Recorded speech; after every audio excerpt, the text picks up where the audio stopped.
going on, everybody? Strike City DMV. I want to talk to you guys about the different tournament organizations, how to get started, which one's the best ones to get started with for you new guys.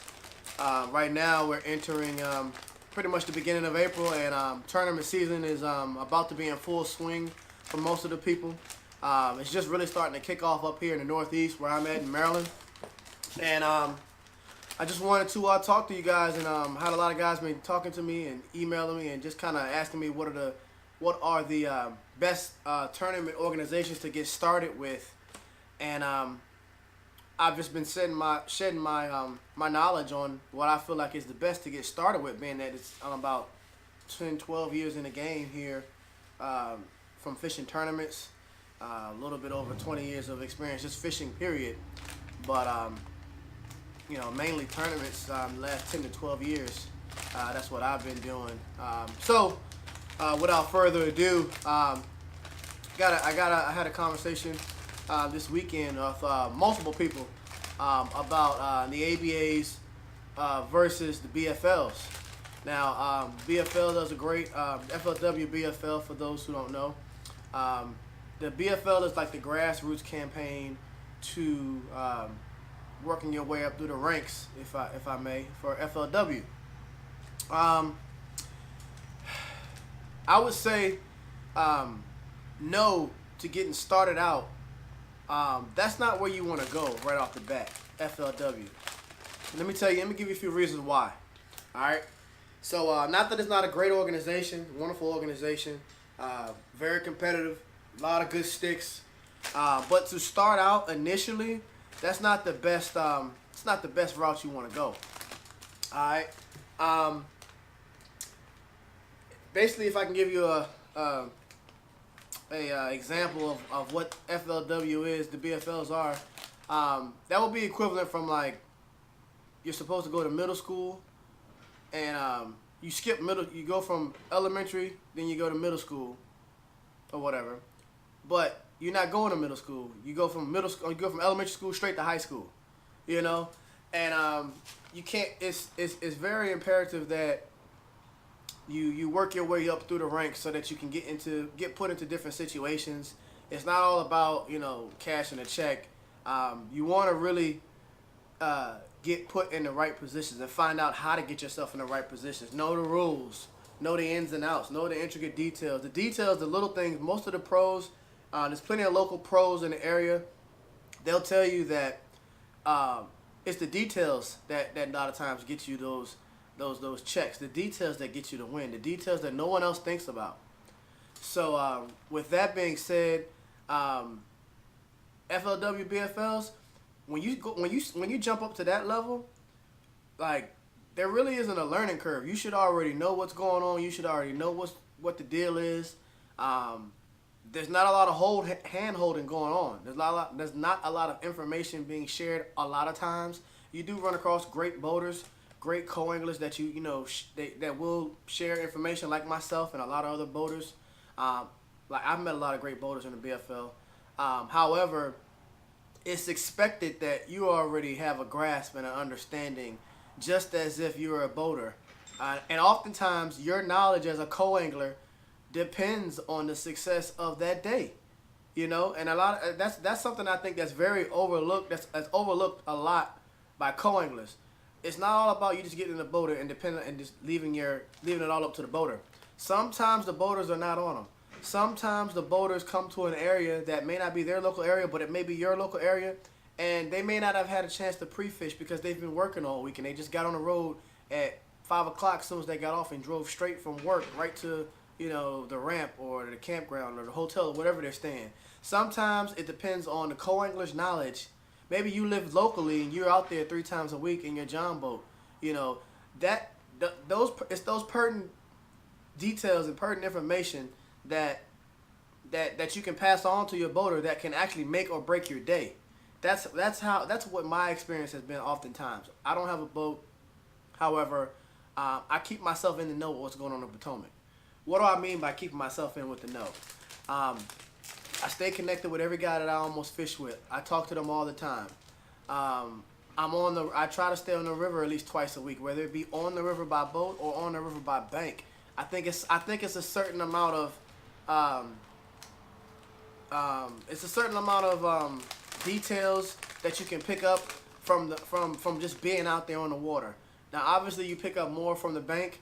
I mean, more from the boat than you do the bank. However, just being out there, even if it's on the bank, it can kind of give you an idea of what's going on versus not being out there at all.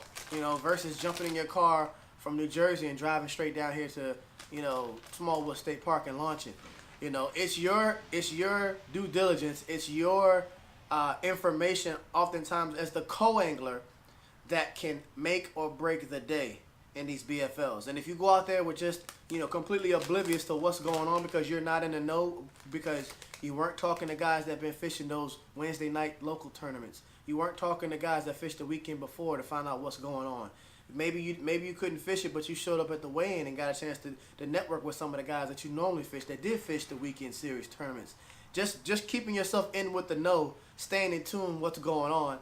It's those type of things that, you know, you're expected to have in your back pocket when you're in the BFL, and you know, you should have those things in your back pocket. You should have that knowledge. It's something that you should have all that knowledge base basically. I suggest starting out, you guys fish with the ABAs. ABAs is a wonderful organization. They're all over the world. There's two divisions that I've mainly fished, and that's the Open Series and the Weekend Series. Now, the Weekend Series is comprised of a $70 entry fee, okay? And, you know, you show up at the ramp the day of. You can sign up the day of the ramp. You get there early, probably about 5:30 in the morning. Safe light's probably not until like 7:30ish. Sign up at the ramp. They do an open draw, random draw right there. A lot of guys, it's not a lot of coroners that show up at that oftentimes. Maybe like 3 or 4. And you may have about 15 to 20 boats, you know. And a lot of guys go out by themselves. That's fine. You know, if you're a co-angler, you get a boater. But what's unique about this series is as the co-angler, it's every man for himself, basically. You fish against everyone. You fish against boaters. You fish against other co-anglers. You fish against everyone. It's every man for himself. It's $70 buy-in, and may the best man win. And what happens in the Open Series, in the Weekend Series is, if you're a co-angler and you have some spots that you want to go to, since you're fishing against a boater, you're entitled to 4 hours of fishing. 4 hours, basically pretty much half the day of fishing in the spots that you want to hit. If you don't have any spots, fine. But if you do, you need to let the boater know. Y'all talk about that prior to launching. And so that kind of shapes the framework for your day. It gives the courtesy to the boater so that they know how to structure the day. Maybe they want the first half. Maybe they want the last half. Or maybe they give you an option. You know, so however they do, you know, it's good to collaborate in the beginning prior to launch with your boater so that y'all can devise a good plan. All right? So that's like the Weekend Series. The payout is not that great, but honestly, you know, at that level, you know, it's really not about the payout. You know, a lot of times it's about the knowledge. If you're trying to do this to learn, it's an excellent tool that you can use for learning the river. You're gonna fish with a lot of local sticks that are out there Wednesday, Thursday, Friday. They're just local. They may get off work and they may live right at the ramp and they get out there like every other day or every day. I know guys that do that. And it's good to stay in communication with those guys. It's good to fish with those guys. See how they approach different situations. See how they get to getting this 15-pound bag. See how they put together a day of fishing. All of that stuff is really good information that you need to have, and you can find out how to better structure your day as a co-angler and future boater. All right? These guys were co-anglers before at one point. We didn't all just pop out of the womb with a Z520 or a ZX250 or whatever, whatever. You know, they had to, pay their dues, get to where they're at, and you got to do the same thing. All right? So once you kind of feel like you've mastered that level, you prepared yourself as best as you can at that level, then you can kind of move up to the Open Series. The Open Series is another great tournament series within the ABA, which is American Bass Anglers. I'll leave the link in the video description of this video as well. And basically what that is 4 tournaments. All right. You got, for my division, I'll give you an example. We've got the Potomac River. That normally takes place at the end of March. You've got the Upper Chesapeake Bay. Then it comes back to the Potomac River again. And then you have the Upper Chesapeake Bay. So it's 4. All you have to do is fish 3 out of those 4 events. 3 out of those 4 events. And you will qualify to fish in the championships. A 2-day championship at the end of the season. A lot of times that takes place in late September, maybe October. I think it's late September. And actually it is late September. And that's a $5,000 payout for that. And if you're within the top 20, I think 20, 25, then you qualify for nationals, which is a big deal. So Boaters is a $10,000 tournament. Coatings is $5,000 tournament. Okay, the price of the Open Series is $105, I believe. Yeah, $105, and that includes big fish. If you don't want the big fish option, it's $100. I strongly suggest always doing 105 because it's gonna be that one time where you don't put the big bass pot in, and you may only catch 1 fish for that day.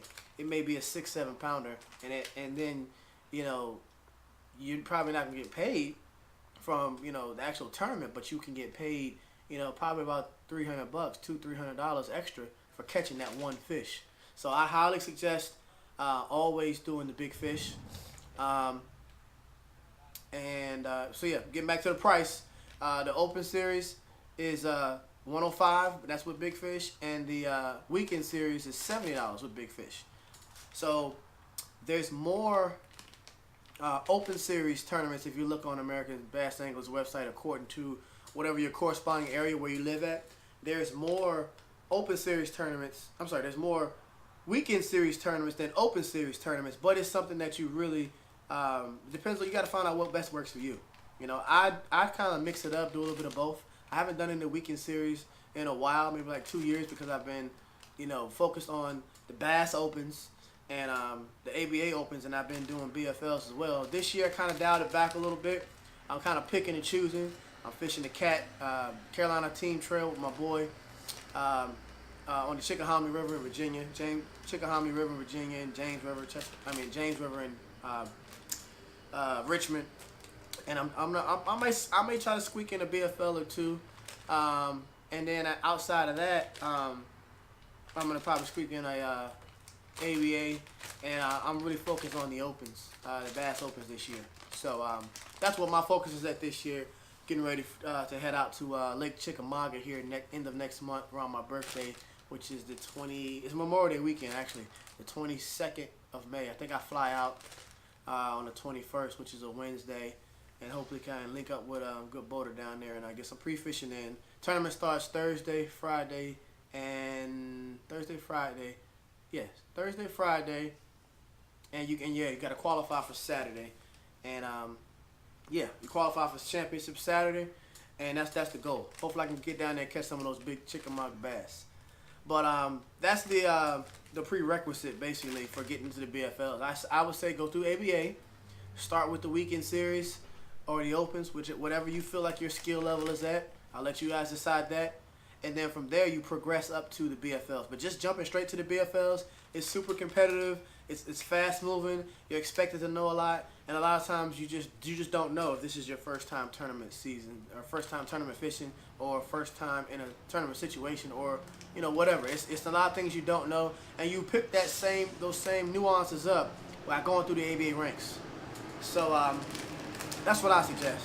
Once I got a big truck driving by. They're redoing the sidewalk here in this neighborhood. Why, I don't know. This neighborhood is all but a year and 8 months old. But whatever. Alright. But yeah, going through those ranks is something I highly suggest doing. BFLs, there's a 5 fish limit.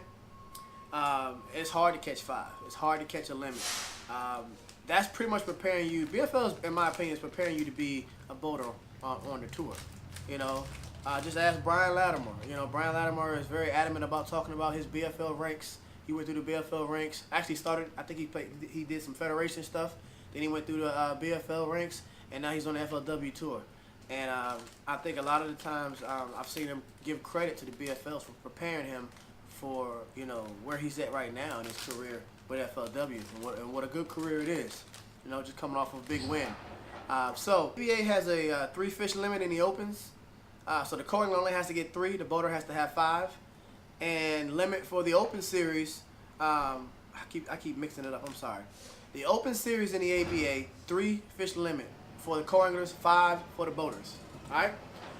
The American Tour or Weekend Series for the ABA, it's everybody 5. Co-anglers, boaters, 5. Everybody gets 5. Dump truck. So everybody has to have 5 fish. So it's pretty fun. I plan on doing some open series tournaments this year on the Potomac. So I'll probably see some of you guys out there. But anyway, if you like this type of information on tournament information, bass fishing, whatever, hit that like button, subscribe. Trying to grow my channel, get better at what I do. Anytime I get any type of information, I try to always share it with everyone. Just let me know. Anybody needs anything, you know how to direct message me on YouTube, Instagram, as you've been doing. And I'll see you on the water. Tight lines, Strike City.